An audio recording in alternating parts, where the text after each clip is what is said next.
Bailey's in the background.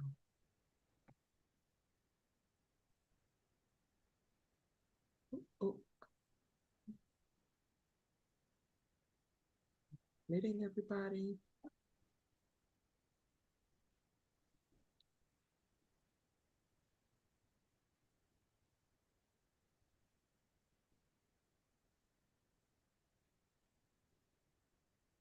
Okay, I think we got everybody now. Good afternoon, everyone, and thank you all for joining us for today's of month of service presentation of estate planning essentials for business owners.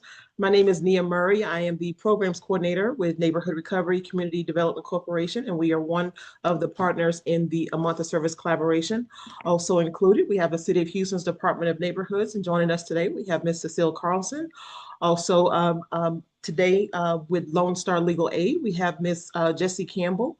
In addition to that, included in the partnership, we have the Earl Carl Institute, Texas Legal Services Center, Houston Volunteer Lawyers, Harris Central Appraisal District, Harris County Tax Assessor Collector's Office, and together we make up a month of service.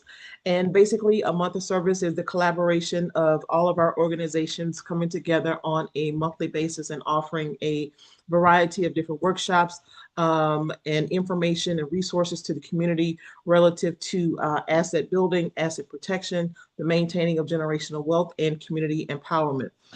We know that there are a lot of underserved communities that are out there that do not have access to a lot of information for resources and don't know where to go for particular services. So several years ago, we decided to collaborate and come together and pool a lot of our programs and initiatives, considering that we do service the same community.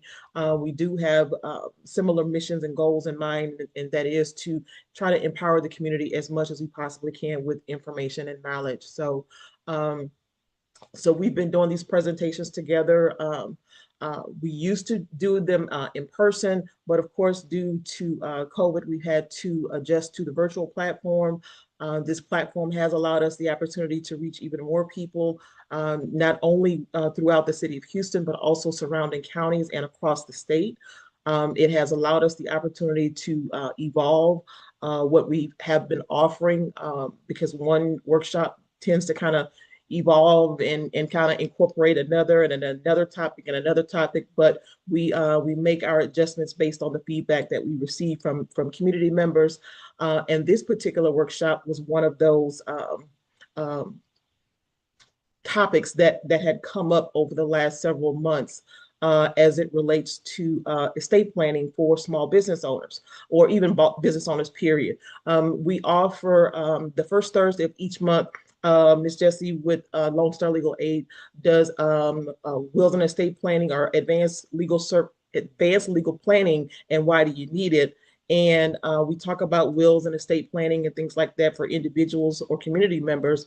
But the questions keep coming up about, hey, my father passed, my mother passed, she had a small business, or they had this particular type of business and they had this, for however many years. What happens to it? What happens after someone passes, or what is it that they can do to help protect those assets, those business assets? What needs to be done? We don't know. So I'm curious as myself to try to figure out what do I need to do to try to protect my small business, and how do I pass it along to my family or to whom I wanted to go to, or if they have to dissolve it for whatever reason, make sure that it's done properly, and that they would still be able to maintain some of those assets that we worked for. So we want to thank you guys for joining us this afternoon. Today we have a presenter, Miss Melissa Botting. Is it Botting? Did I say it correctly? Botting with the Botting Law Firm, who's here on behalf of Lone Star Legal Aid to present this information to you all today. Do know that the information that does get presented is for educational purposes only. It is not to be considered any legal advice. However, we do encourage you to reach out to our legal service partners or to our presenter if you guys have any specific questions as it relates to your particular situation. You do have the opportunity to ask whatever questions that is that you have related to the topic. However, we do ask that you try to keep it to be as general as you possibly can and not to get into any specific detailed information about your own particular circumstance. As we are on a public platform, we also record this session as well as broadcast live on our social media channels. So we want to try to protect your privacy as best as we can as well. So do keep that in mind. You do have the opportunity to type your questions into the chat. There were a couple of questions that were emailed to me in advance, and I have since passed those on to Melissa, who will be addressing those. So we will be answering questions at the end. If you are joining us on our social media channels, you do have the opportunity to type your questions into the comment section, and I'll make sure that your question gets read aloud at the end as well. So if you feel more comfortable, if you're here with us on Zoom and you want to unmute yourself or raise your hand, you can do that as well. So whichever, however you're most comfortable. So without further ado, we are going to get into introductions and move right on into our presentation. Again, thank you all for joining us, and we want to welcome you back to our fall sessions of our month of service collaboration. So thank you all very much for joining us, and we hope that you get all the information that you came to receive here today. So without further ado, we're going to start with Ms. Cecile, and then Jesse will have you introduce yourself, and then you can introduce Ms. Melissa. So Cecile. Thank you, Nia. Good afternoon, everybody. My name is Cecile Carlson. I am one of the coordinators in partnership with A Month of Service through the Department of Neighborhoods. We're really happy to be back into our fall sessions. We took a little hiatus last month to recharge, regroup, but we're back. And with a really interesting topic, like Nia said, this is information that's typically not readily available or that people don't discuss openly, especially when it comes also to estate planning. It can be a little bit hard to approach that topic because it's sometimes it can feel a little scary and daunting, but that's why we're here to clear the information for you guys to get information straight from the subject matter experts. So today we have Jesse and Melissa, and I'm really excited to learn everything that there is to do with estate planning for business owners. So I'll go ahead and pass it over to Jesse. And again, thank you guys for being here today. Good afternoon, everyone. My name is Jessie Campbell. I'm a directing attorney with Lone Star Legal Aid for our pro bono office. What that means is that I get to work with wonderful volunteers, such as Attorney Botting, to help with legal services for our eligible clients. You're going to get a lot of information today. It can feel overwhelming. Just letting you know you are not alone in this. If you do qualify for services, there are people and attorneys who will be available to assist you with that. All my contact information is up here. There's also our other partners, but don't worry, don't frantically write things down. Ms. Nia will send you all of that information after the presentation on how you can apply for services. So thank you so much for attending. And with that, without much further ado, I'll pass it on to Attorney Botting. Thank you so much. Thank you, Jessie. Let me go ahead and share my screen. I just wanted to start that. Thank you for having me. I appreciate the opportunity, and I do hope that this is educational for folks. Let's see, it won't let me. All right. Too far. All right. The first thing that I want to start with is to point out how important it is to have a plan and to have as complete a plan as possible. I'm real concerned with folks that I've got a will, it's after I pass. Real honestly, after you pass, it's no longer your problem. I get real concerned with people who don't have any kind of planning in place during their lifetime. We all live in a dangerous world. You can be hit by a truck pulling out of your parking lot.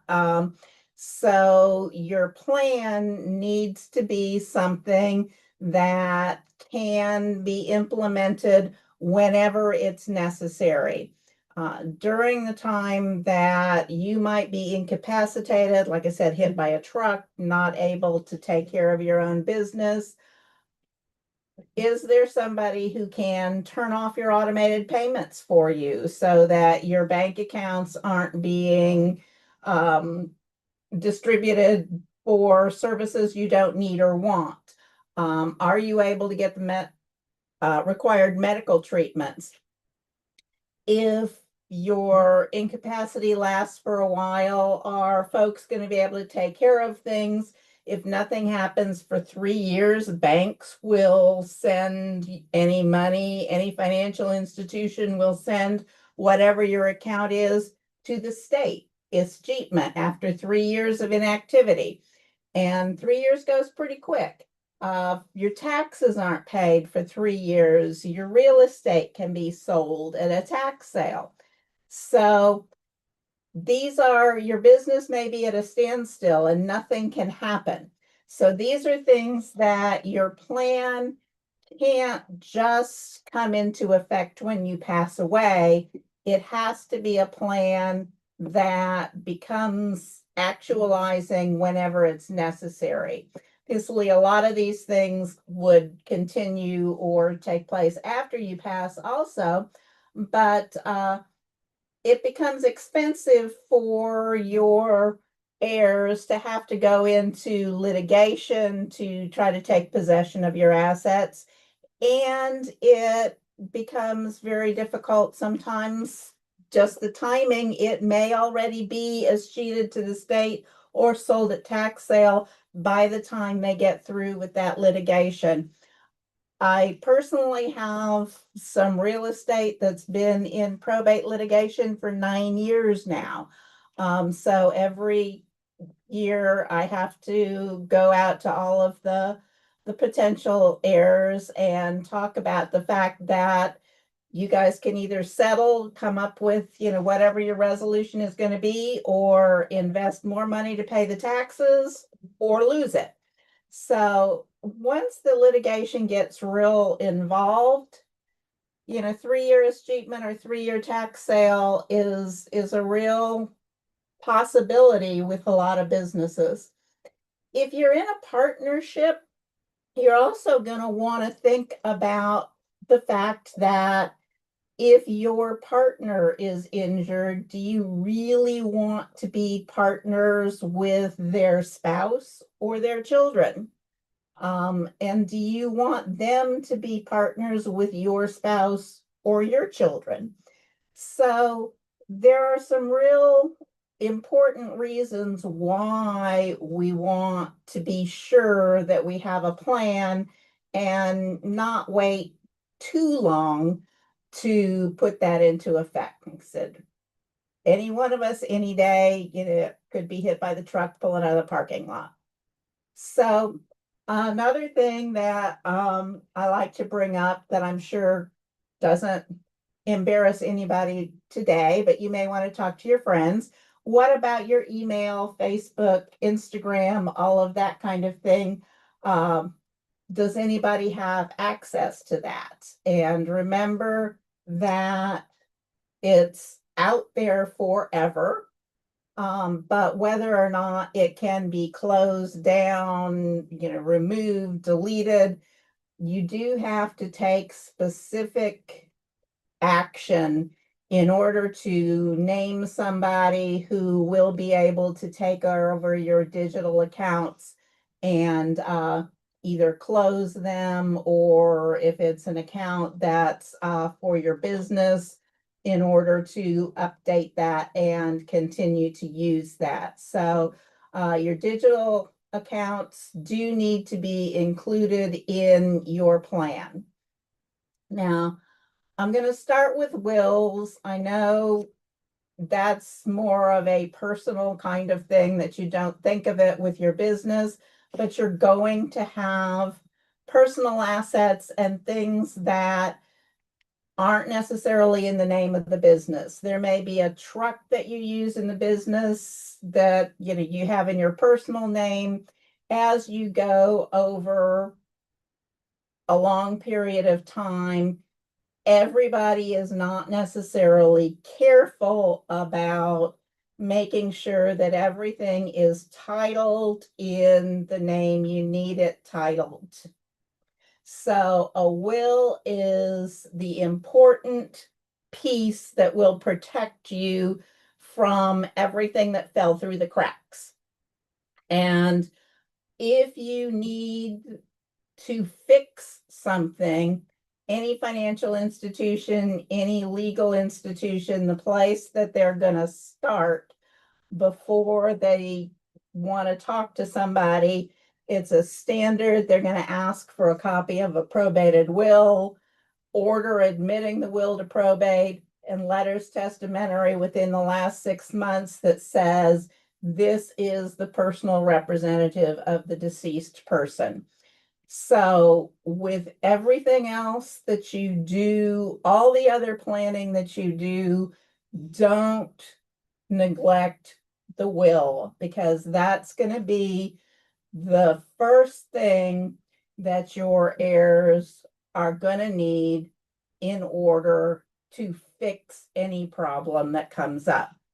And when you do that, be sure that you don't go to Office Depot and purchase a fill in the blank will. A will to be valid in Texas has to be all typed or all handwritten. It cannot be a fill in the blank form. Make sure that your witnesses are not your beneficiaries, particularly as people get older, people pass away. You don't want to have a will where the only living witness is the primary beneficiary, because that's not going to probate well. You need 2 witnesses and notary. There is a fill in the blank form propagated by the state of Texas that you can use. Just make sure that you use Adobe, something else, that you're not handwriting in anything but your signature. You're typing in everything except the signature. So just be very careful with that. It is kind of your belt and suspenders, but if there's a problem, and obviously as an attorney, people don't call me unless there's a problem, the will is going to be the thing that your heirs are going to rely on to get any issues solved for you. Remember, as if you have parents that you're trying to help, you want to take over some of their assets and you're talking to them about how to do that, remember the capacity to write a will is pretty low bar. You have to be of sound mind, understand the effect of writing a will, know what you own, what your property is, who the people you want to give it to are, and why. And you only have to have that capacity during the time you're discussing the will, during the time you're setting that up. So if somebody in your family already has a designation of some kind of dementia, Alzheimer's, or something of that sort, they have not necessarily lost the capacity to write a will and go forward with estate planning. You can be pretty far along in moderate, early stages, mid stages, before you would lose the capacity, the understanding of who your family are and what you own. But you will have to, when you're doing that, establish that you do have capacity. I think it's also important on picking the executor for your will, and the same issues with your powers of attorney, people to help you out. You have to pick someone responsible. You want to consider somebody who's probably in good financial standing themselves. You want to name somebody young enough to be likely to outlive you. Your older brother may not be the best choice. In this day and age, we don't have to worry about location. If the folks you're choosing to represent you don't live in Texas, they can name a Texas resident to accept mail for them and they can serve. So you pick the best representative for you without being concerned about this is the only family member I have who's located in the Houston area. You just need the best, most responsible, trustworthy person that you have. You want to the best of ability, avoid drama. There's going to be drama after you pass. It's going to happen, but don't set that up in the first place. Think about if somebody is disqualified. I have gotten executors named. Disqualified individual is somebody with a drug conviction, a felony, any kind of a fraud conviction. And like I said, I have gotten people named who had 40-year-old convictions, but it's going to make it more difficult. So if you have a responsible person, excuse me, who's not disqualified, go there. And last, somebody patient, emotionally grounded to the best of your ability, because it can get tough dealing with a lot of drama that they probably didn't cause. But once somebody passes and you can no longer resolve even small issues you have with them, they turn big. And be sure to talk to the person who is your agent, your executor in the will, your powers of attorney. Talk to them and let them know. Don't surprise people with responsibilities that they haven't had the chance to accept. Now, if you want to make charitable gifts, you need to make those arrangements during your lifetime. You can set up a charitable remainder trust. You can set up a gift annuity, but if you're making a charitable gift in your will or when you pass away, I spent almost a year getting $100,000 to St. Joseph's Hospital because they didn't know they were supposed to be getting that gift, and finding the appropriate people who could file the appropriate motions in court and turn that over, because there was all the other assets passed otherwise, and there was nobody to actually file on behalf of the charity to get the gift. So be sure to make those arrangements so that those gifts can take place during your lifetime and get that set up. Sorry.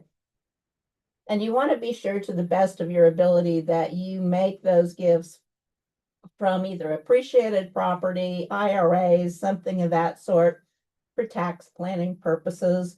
You want to make sure that you're not paying the taxes on the property and then turning around and making the charitable gift so that you only get, a percentage of the deduction, where if you go ahead and just give them the property and never take that income, you're essentially getting yourself 100% tax deduction. So you want to be sure that you donate the appropriate items, the appropriate assets, and you make that directly before the income comes to you. The attestation is the verification of authenticity. So you need to make sure when you're doing your will that, I know it seems silly that you have to sign once I'm signing my will and once I'm signing the document, that I'm asking these people to recognize that this really is my valid desires, but it's a requirement. And it does make the process a whole lot simpler after you're gone. But so we do have in Texas the durable power of attorney. Again, that allows the grounded and reasonable agent that you have picked the ability to transact business in your name. Up until 2017, they could refuse a power of attorney for any reason.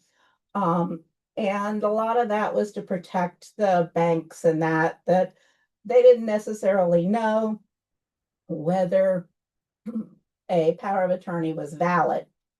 So there's now the specific grounds. If there's a power of attorney, your agent can't start a new relationship on your behalf. They can only continue with the banks you already set up. They can, the law enforcement agency tells the bank, or there's a suspicious activity report, there's some reason for the bank to suspect in good faith that the durable power of attorney isn't valid, they can refuse it. And that is now the responsibility is now on the bank or the individual refusing the power of attorney, where before 2017, the responsibility was on you to prove that the power of attorney was valid. Then, of course, the medical power of attorney, these two kind of work together. The durable power of attorney allows somebody to pay your bills for you. Medical power of attorney allows them to talk with the doctors and make decisions for you. So for whatever reason, the HIPAA designation for the doctors to give them information regarding your condition is not part of the medical power of attorney. That's a separate document you have to make sure you sign. So be sure you do that. It does not allow medical, psychiatric medication, convulsive therapy. So there's another document. That's the Declaration for Mental Health Treatment. I haven't had a reason yet to have to do that. I think people who are at risk of this are probably not the folks who are doing advanced planning, but and the third thing with your medical that goes together is the directive to physicians, which tells folks this is where you tell them what you want for your medical treatment. Again, talk to the agents that you pick, whether it's for your will, for your powers of attorney, for whatever. Personally, what I have seen is I think it's best to give your agents the authority while you are competent so you can see how they use it. If you tell this person that you have made them your agent and they don't ask you any questions, then what they're going to do is whatever their opinion is, it's not going to be what you intended to have happen. So sit down with your agent and talk to them about whatever it is that you're giving them. Now, the medical power of attorney, that can be really, really hard to talk about.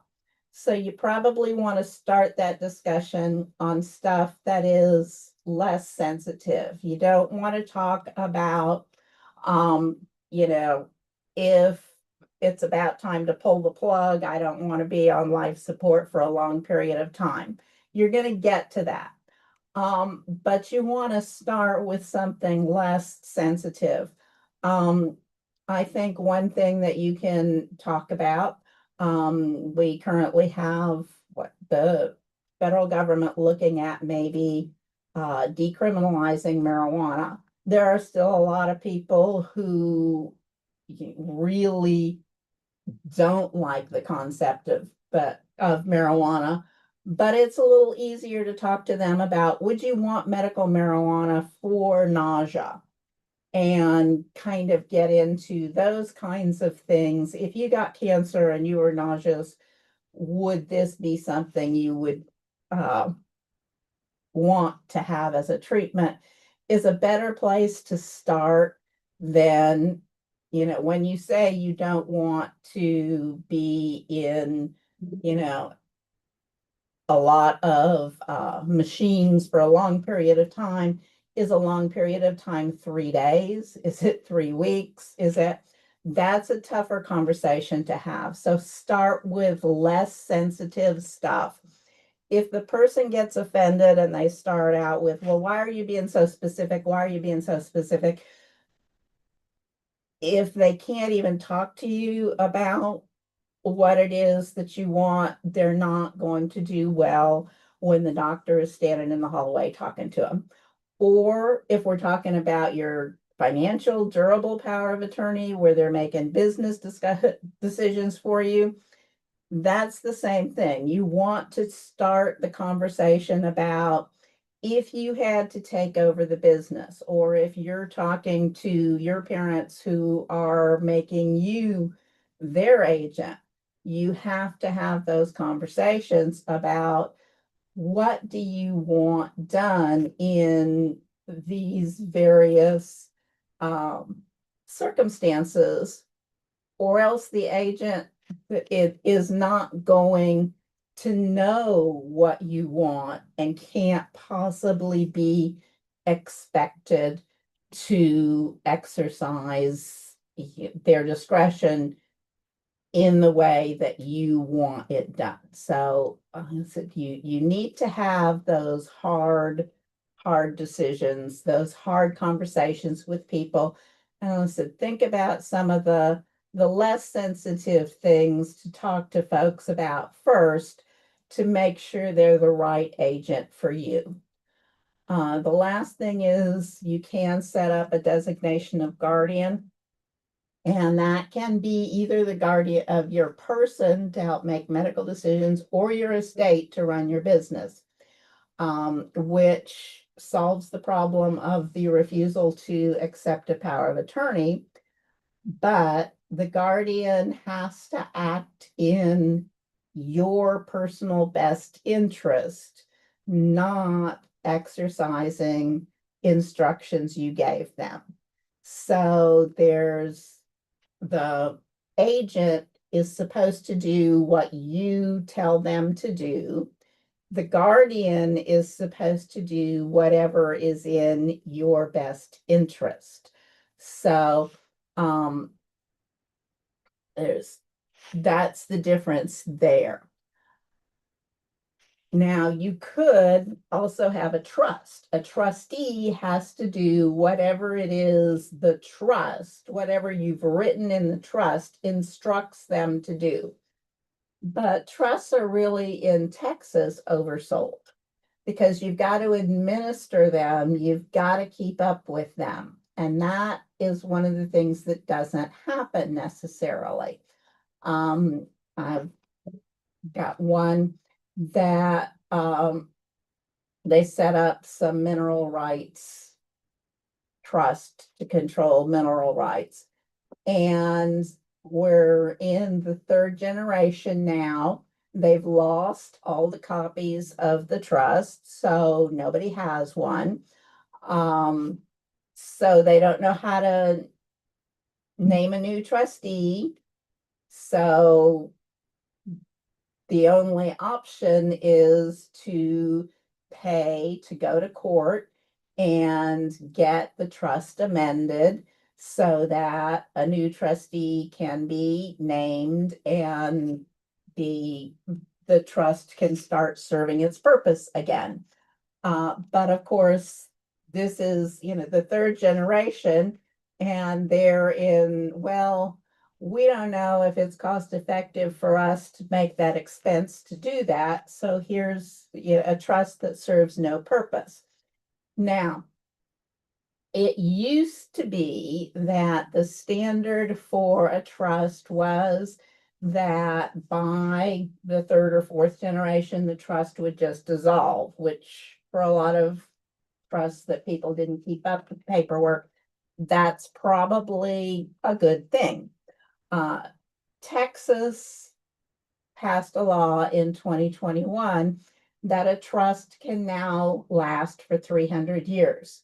So that just adds to the problem of losing the paperwork. There are families with enough money and enough resources that they hire trustees at a bank, and all of the records are maintained professionally, and they pay for the service of maintaining that. For a family kind of trust, grandma put the mineral rights and the timber rights for the land, out in, this rural county into a trust. You're not really all that commonly, your cousin doesn't keep the records when they move. It, gets destroyed in a flood. So having a trust that may, by law last for 300 years, and if you don't have a copy to say how it ends or how you appoint new trustees, there's some costs in doing that. On the other hand, trusts can be useful if you have property in more than one state, and you're going to not want to have to do probate in every state where you own property. So you'll want to get a trust and put your property in that.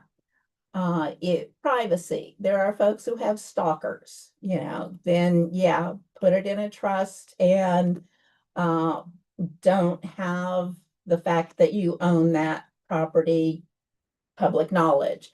Obviously the, families with a whole lot of money that are afraid of their children, being kidnapped will use trusts for privacy issues.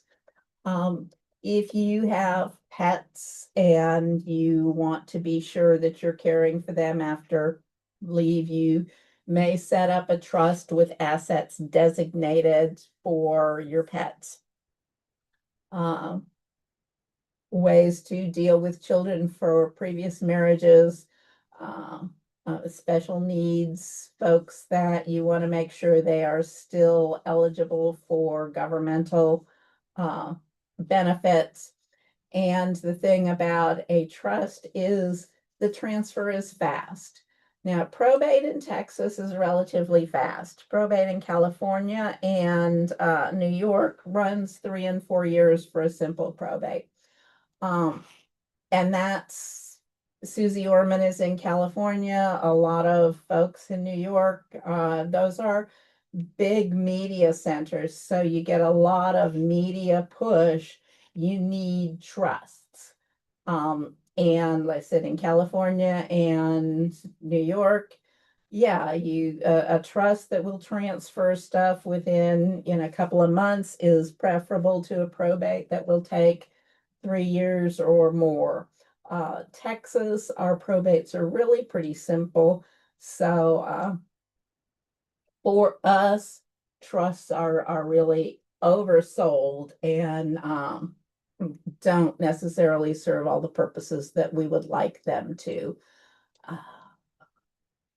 We do special needs trusts are one exception to that. If you have a disabled family member, you need to fund that asset, that trust, from assets that you control. You cannot give the asset to the disabled person and then set up the trust with it. It has to be a gift and then the remainder is distributed by the trust. If you give it to the person and then set up the trust from their funds, property that already belongs to them, then you're going to want to, well, there's going to be a ownership to Arc of Texas or some other organization that the trust will not transfer the any remaining funds. So it's better for your control to make sure that any funds can be distributed to whoever you want them distributed to, by much like the charitable, but be sure that whatever asset you're giving away is going to the ultimate titled owner, not an intermediary. And there are revocable versus irrevocable trusts. So in order to get asset protection, a trust would have to be irrevocable. And because you don't own it anymore, you have now transferred that asset to a non-human person. So, but you can't make any changes to the trust. You can't move stuff out once it's in it. It's no longer yours to control or own in any way. The revocable, it's just a new name. It's like a DBA kind of thing where you get the privacy that the name is not out there, but there's no tax effect. There's no other effect until, as the person who set the trust up or the grantor, that's the only time that then it becomes an irrevocable trust and is protected from creditors, cannot make additional changes. That's the one that folks frequently do with mixed marriages, make sure that the assets that I want to transfer to my children are transferred to my children, and you can't make changes to our plan once I've passed. So that's one of the primary uses for a revocable trust. Now, alternatives to probate or the whole will process, and that is you can do a transfer on death deed for real estate. So for real estate assets, you name whoever you want to take over your property. You file the transfer on death deed in the county records, and when you pass, it just happens. So there's no having to go to court, having a will.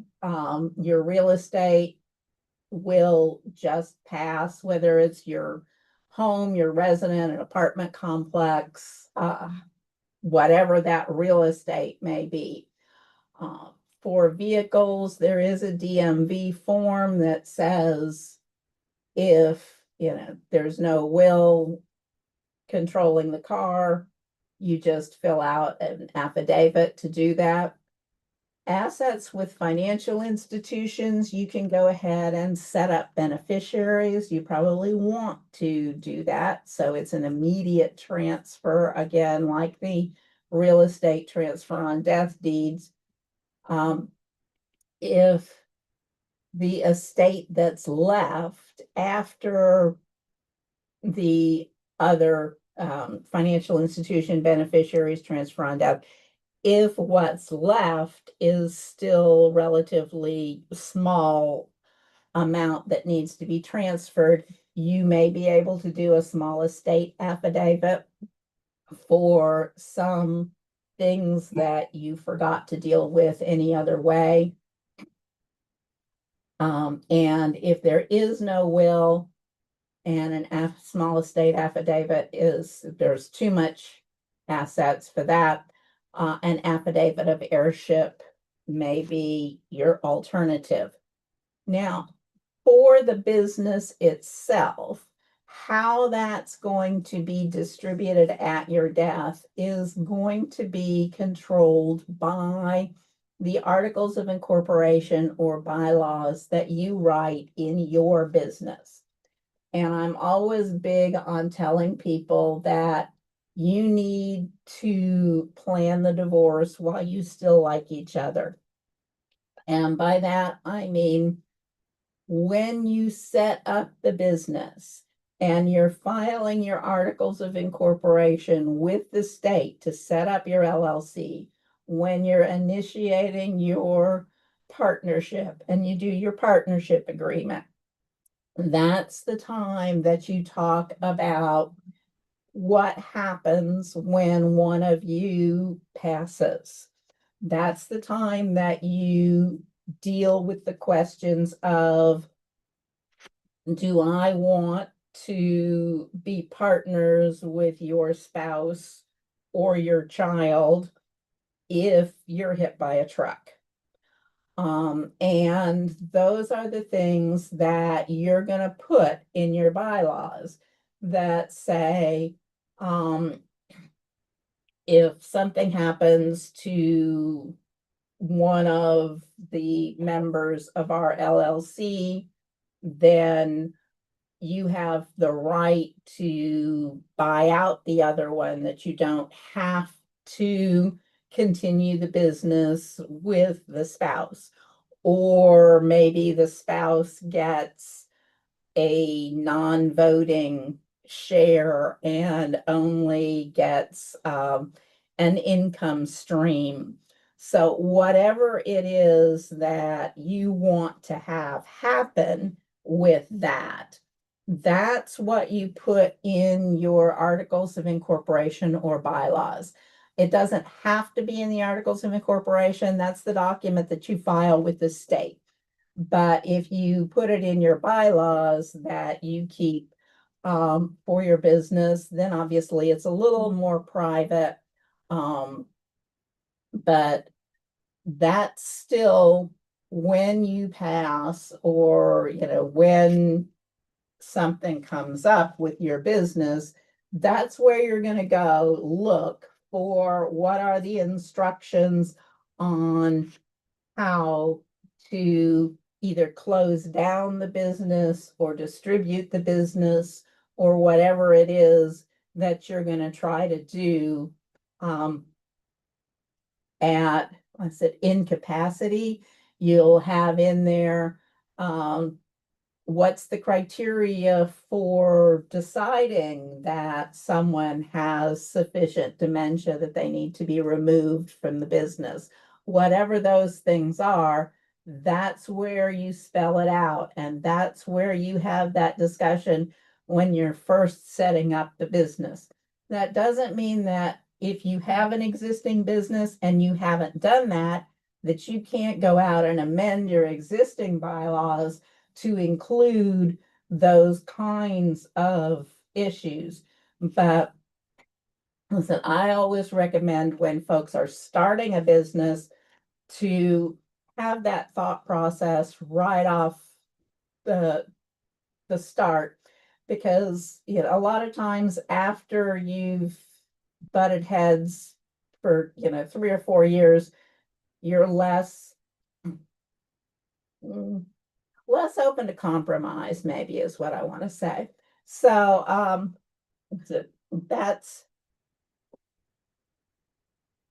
the thing that you're going to want to pull your bylaws and make sure that those do whatever it is you currently want them to do. Your final arrangements, you can do prepaid funerals if you go through some kind of a national affiliation, not necessarily a national chain, but at least a national affiliation.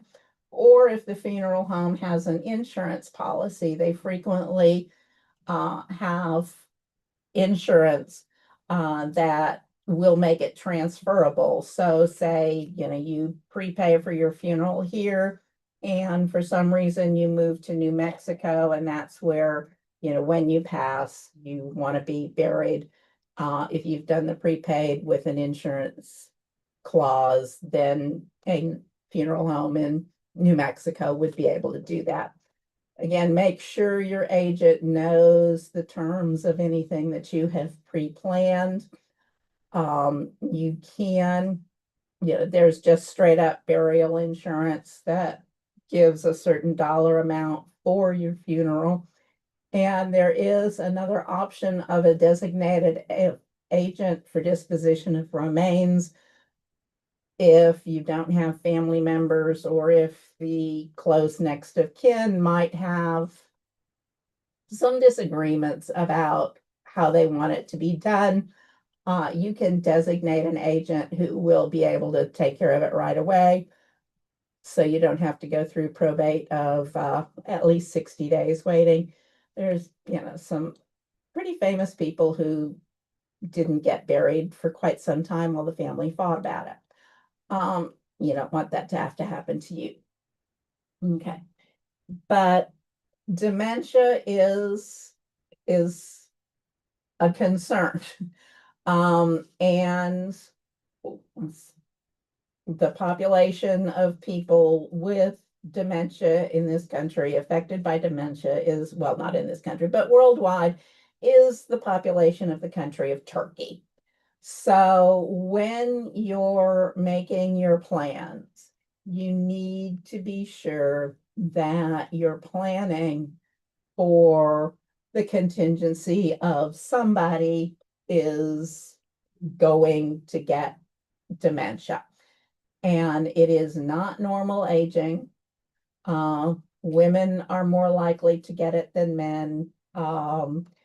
African Americans are more likely to get it than Caucasians. There are a whole lot of things we just don't know about it, but it's common, and we do need to plan for it. That's both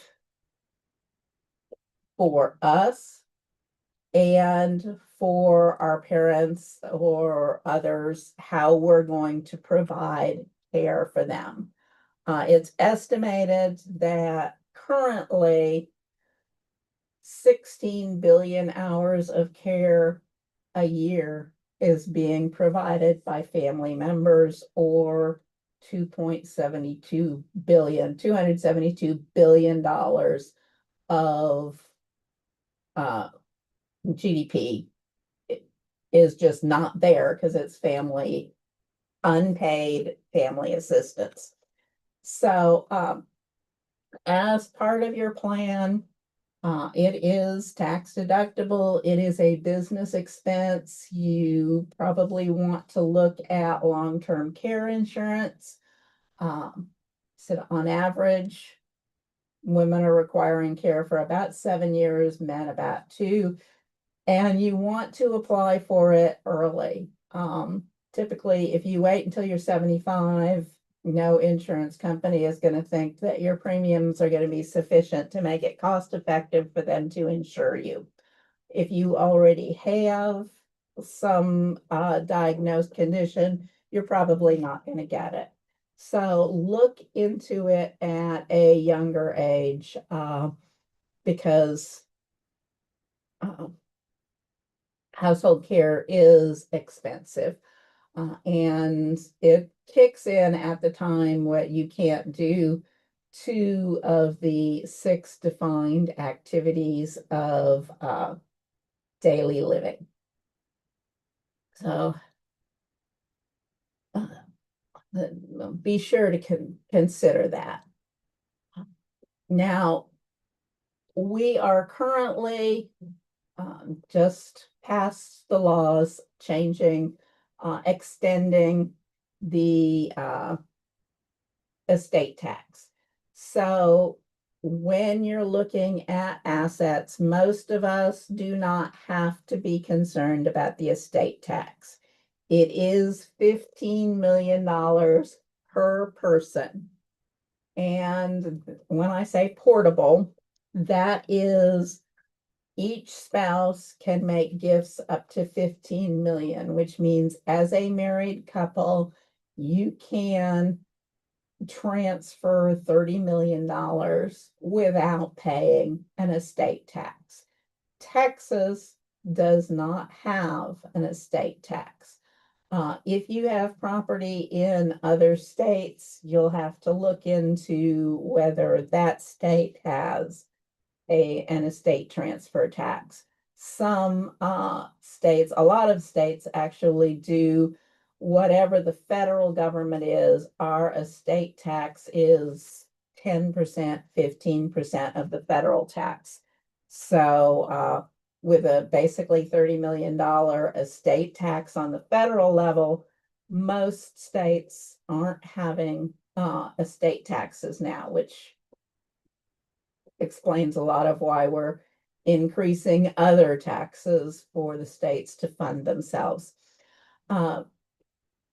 You do want to consider lifetime transfers versus testamentary transfers and charitable gifts.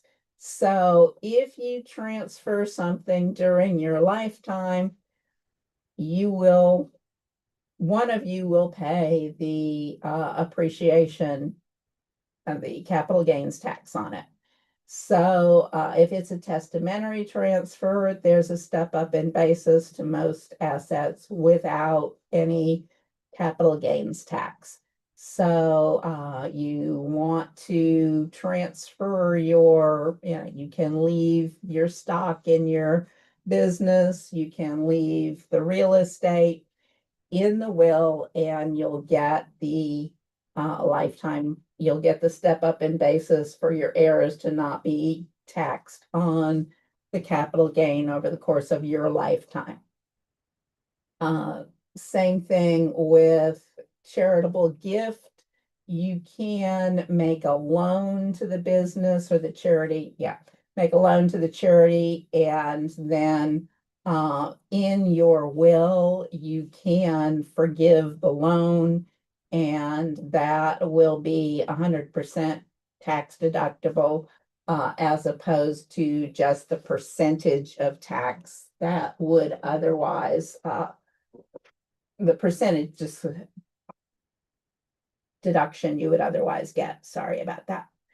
So I did have a couple of questions that I had been asked, and I wasn't real sure that I understood. I had been asked if an LLC would protect a business after the owner dies. And I'm not entirely sure what that person meant by protect. But what happens to the LLC when you pass away is absolutely controlled by those bylaws. How it's going to be, is it just passed by your will? Is it passed to your heirs at law? However you define that in the bylaws of how the company is going to handle the trust. If you don't have that, then it is going to be by the terms of your will or by the inheritance.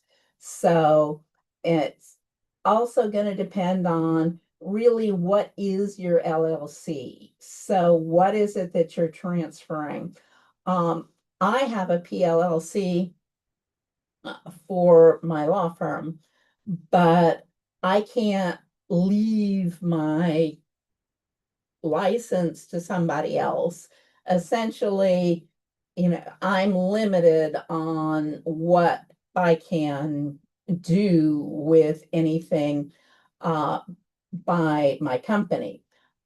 So if you have a company that is a trucking company and you have, a fleet of trucks, that's different. And the trucks are going to be titled in the name of the business, and your membership in that LLC is going to be your asset. If you haven't titled the trucks in the name of the business and they're in your name, then again, that's going to be based on your will or whatever else you have in place that's going to transfer those vehicles. So you need to not think of the LLC as the transfer mechanism, but consider that that is whatever that LLC may be, is the asset that you're going to transfer with one of these other mechanisms. And all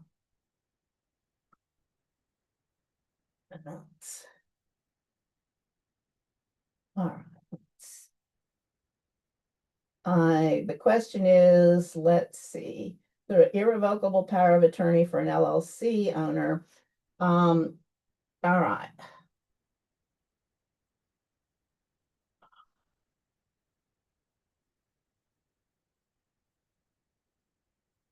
Yeah, I don't think I would ever do an irrevocable power of attorney, just because essentially what you've done, because it's irrevocable, you have transferred your property to somebody else. So I would have to look at that irrevocable power of attorney, and if you'll send me or go through and give me your name, I can look that up for you. But there are so many other ways to transfer a business during your lifetime that would give you the ability, if you change your mind. Again, like you could change your bylaws, you could change your will, you could change any number of other places. But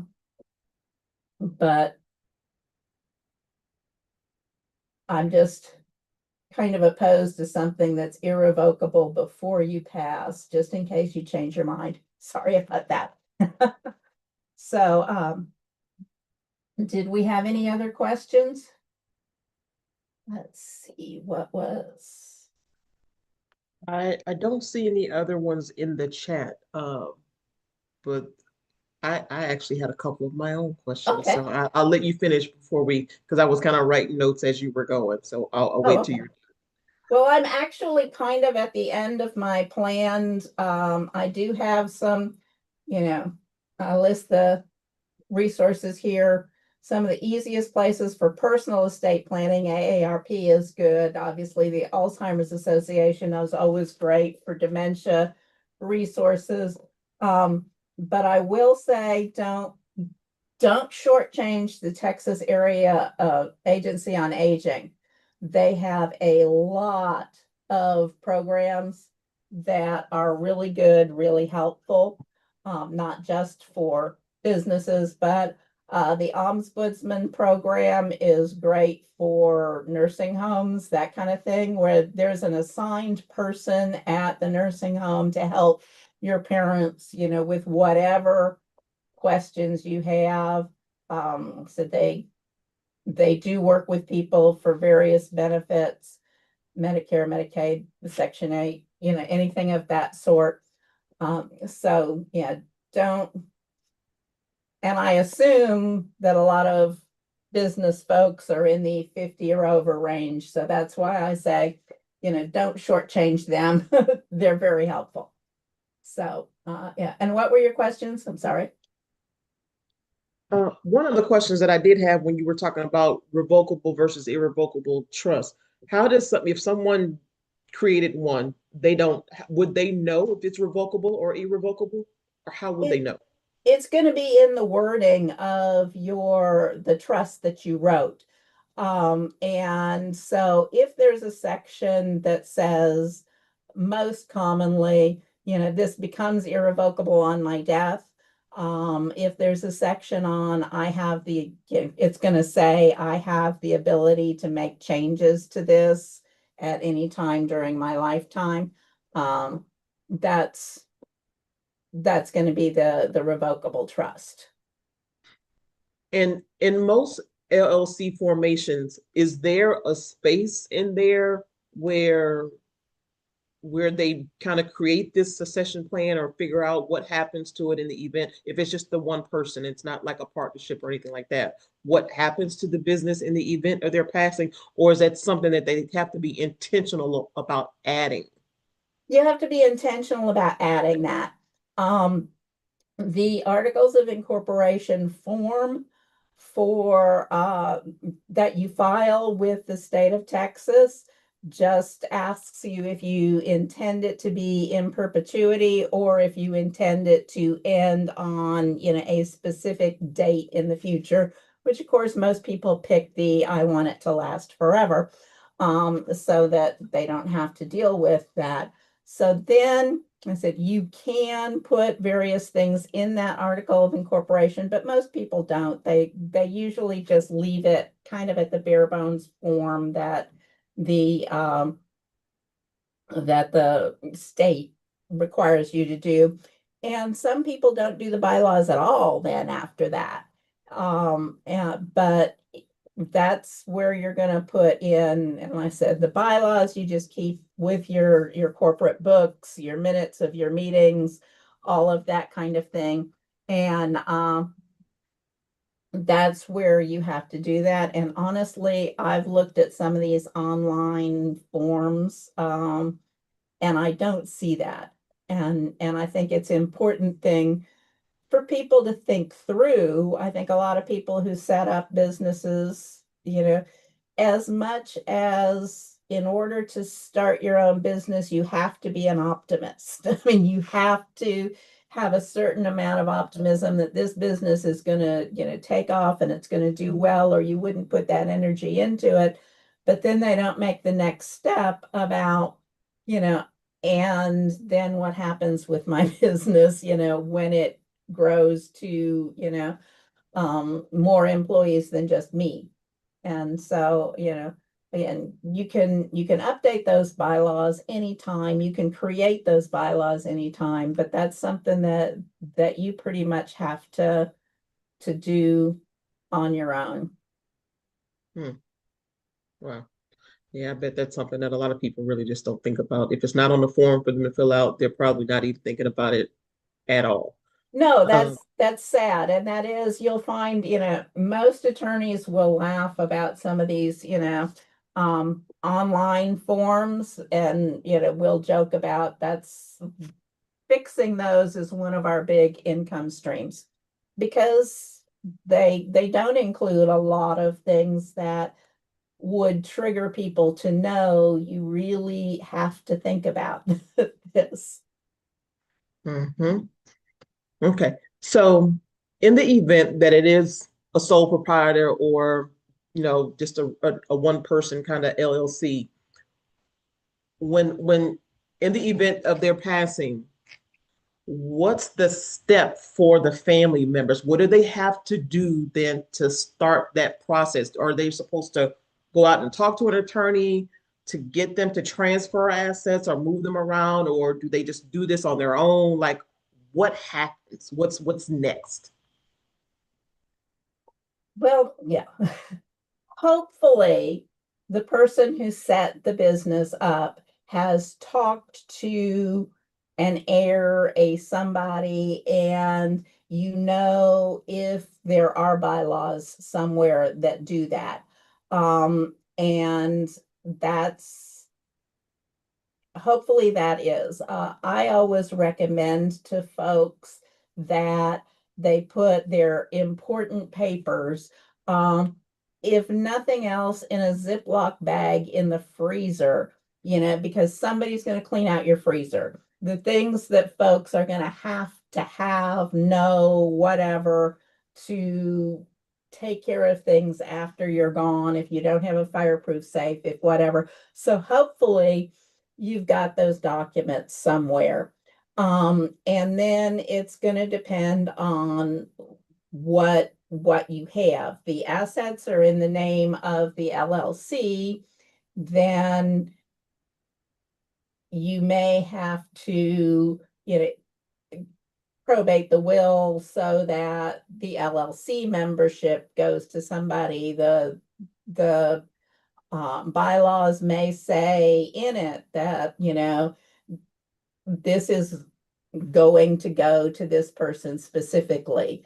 So it's going to depend on what plan somebody has put in place for that business to move. And if that person doesn't have a plan in place, then the only thing you're going to be able to rely on is going to be the will and the vague comments that say, all of my assets will go to my wife, or all of my assets will be split equally between my children.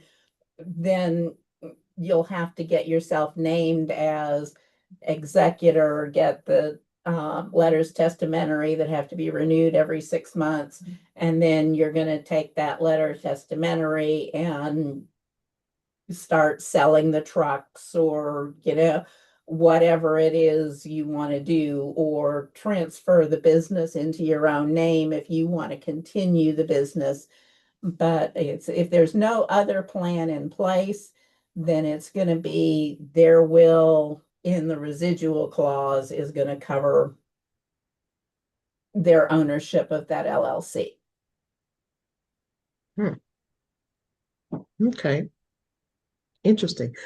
So if you guys have any other questions, please feel free to jump in and raise your hand, because I'm, my mind is running here. So I'm thinking of other stuff and I keep asking and keep asking. So if you guys have any questions, and I'm still also monitoring our YouTube comment section here too, just to make sure, but I'm not trying to monopolize or Miss Melissa's time here. So if you guys have questions, please feel free to chime in.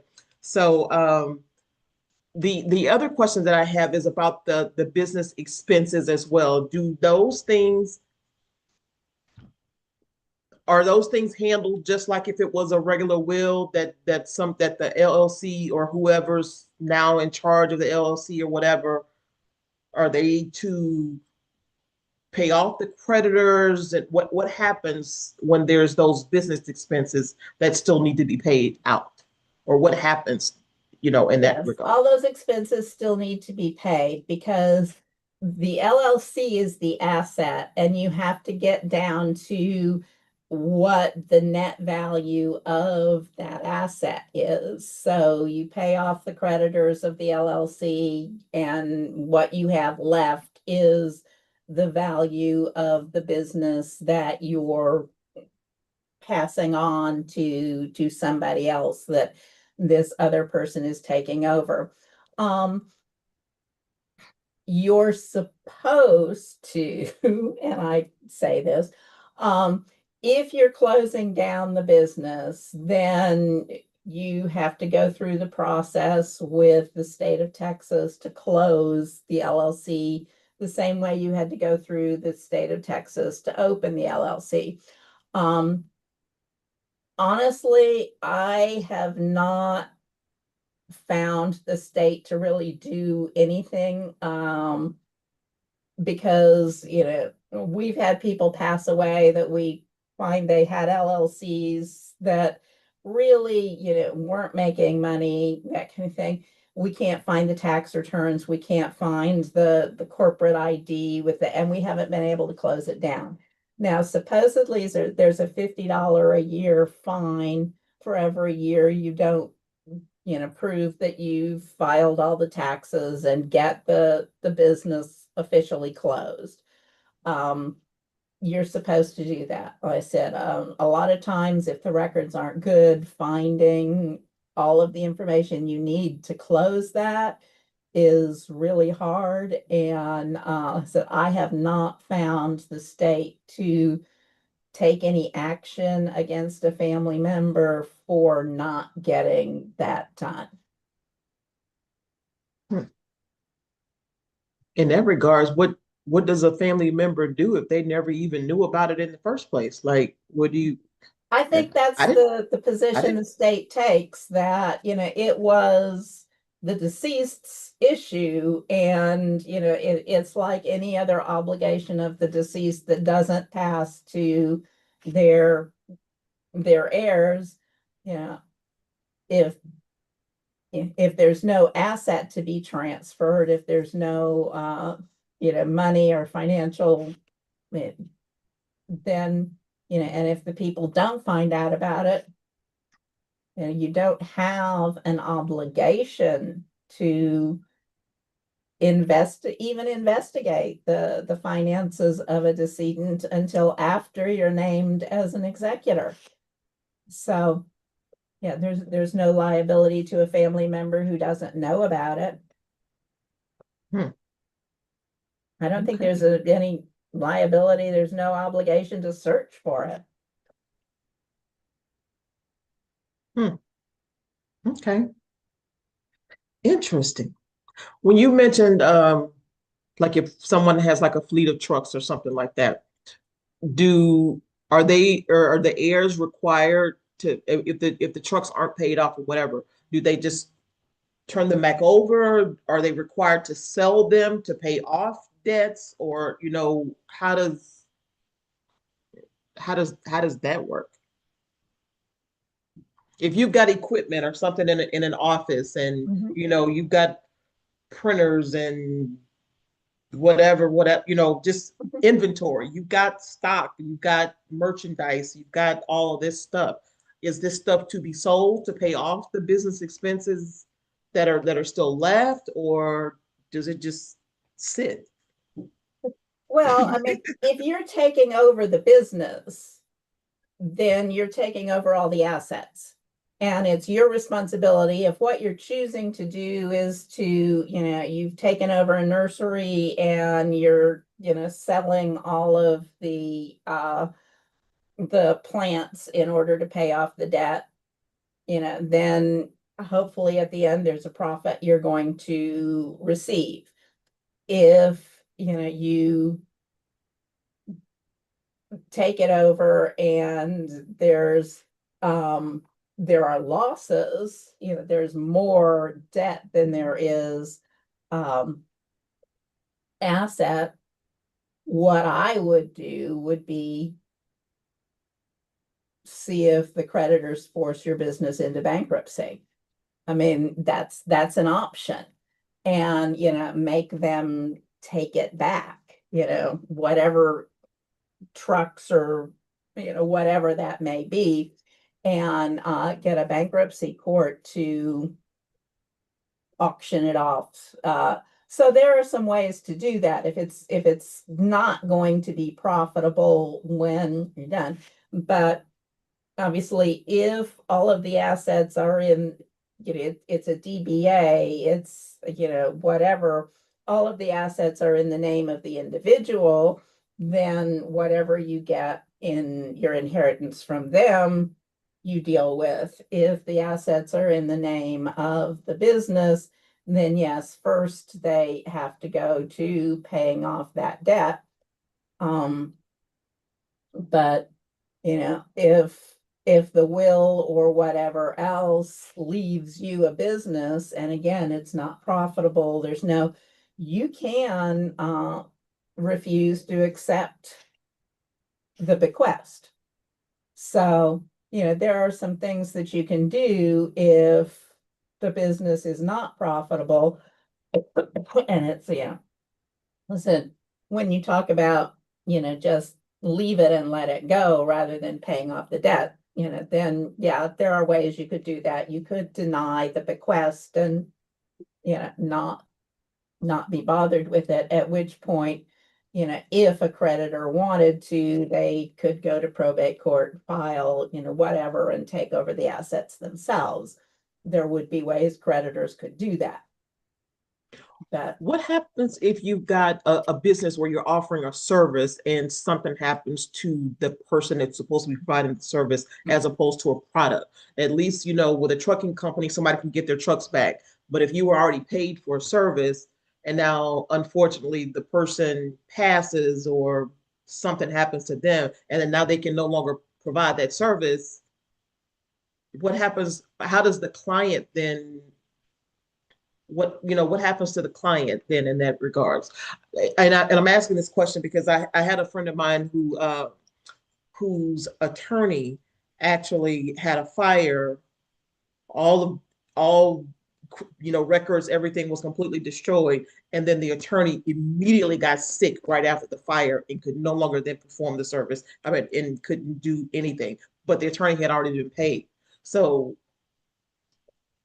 client now no longer gets the service. So what happens?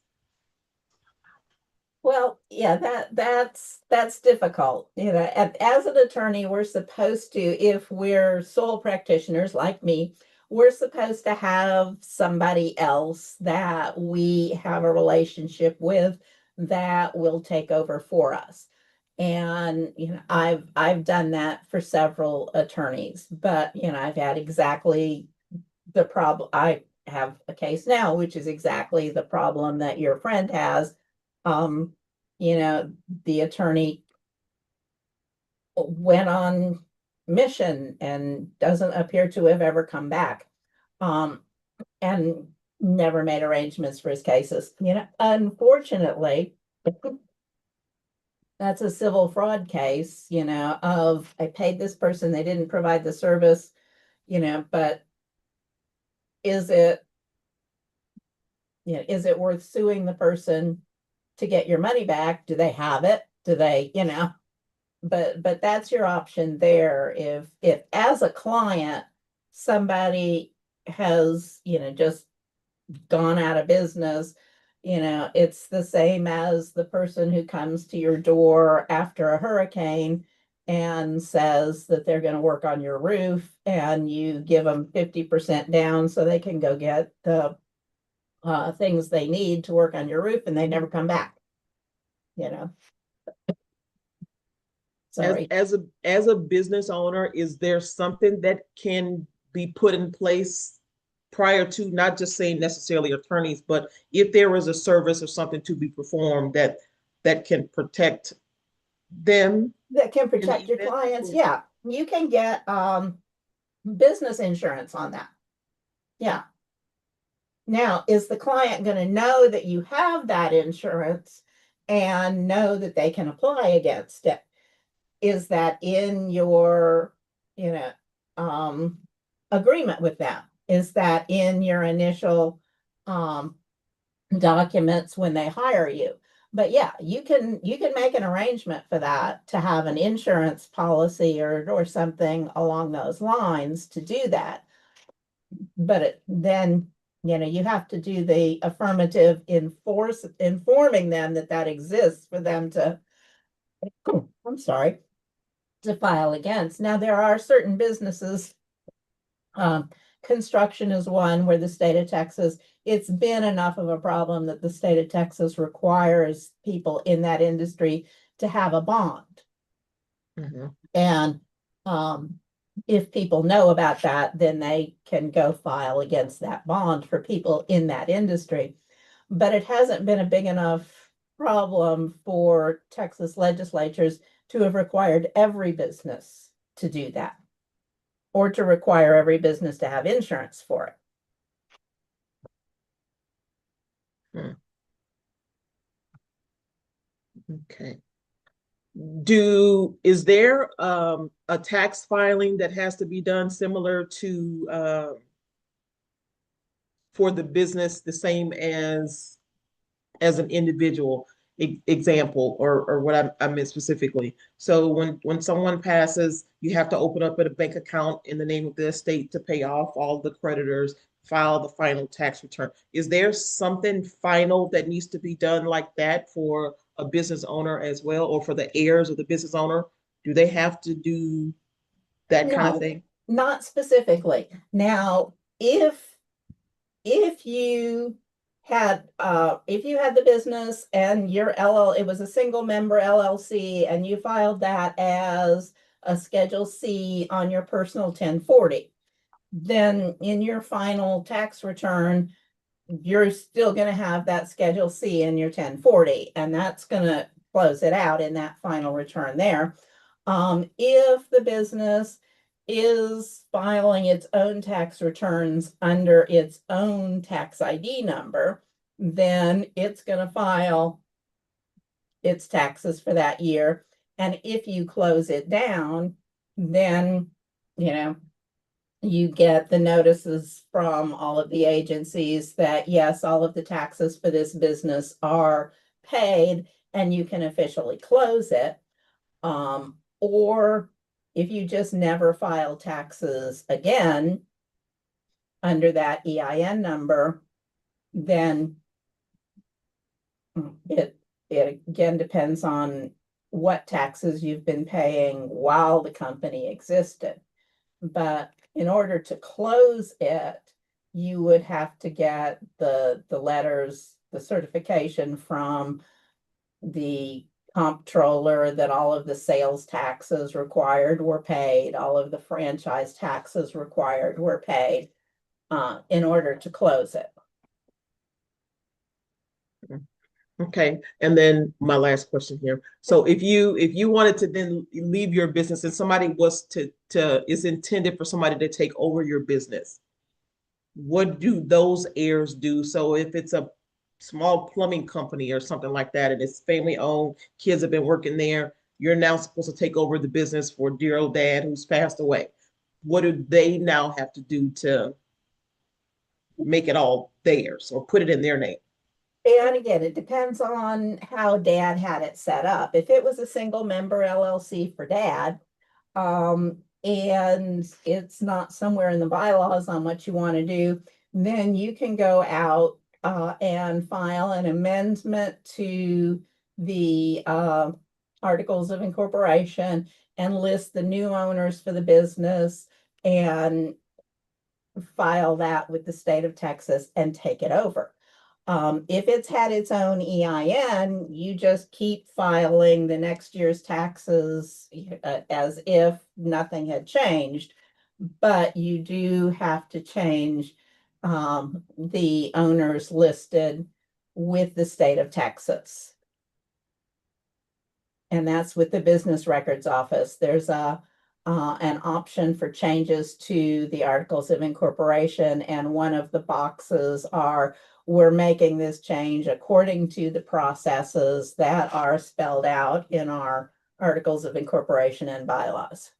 Is that with the Secretary of State's office, or is that Yeah, that's with the Secretary of State's office. Yeah. Where you filed your articles of incorporation is where you're going to file your amendment to or where the decedent filed the articles of incorporation is where the heir is going to file their amendments to that article, those articles. And then, like I said, if it had its own EIN, you just keep filing your taxes under that EIN. If it was a Schedule C on your parents' tax return, then you now have to start that Schedule C on your return. And I haven't had that exact problem, but there is a box you have to tell the IRS, is that the first year of the business? And I don't think you would have to do that because it's the first year you've done it, but not the first year of the business. So I don't think you have to do that. I haven't had that exact problem, but I'm trying to. Okay, let me make sure I'm going through my list here. Okay, I think those are all the questions that well, that's all the questions that I had. I don't know if anybody else has any other questions. Thank you very much, Erica. Thank you for the time as well. Thank you.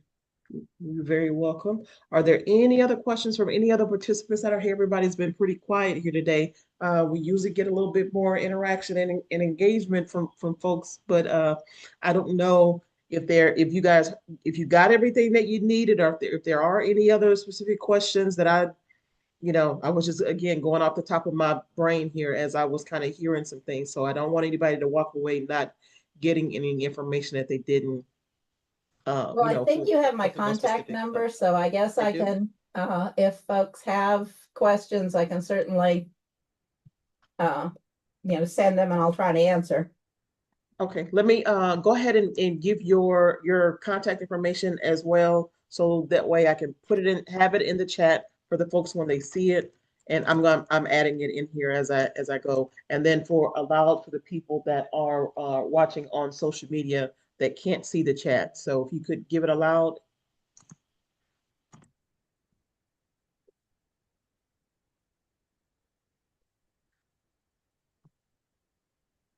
Now let's do this.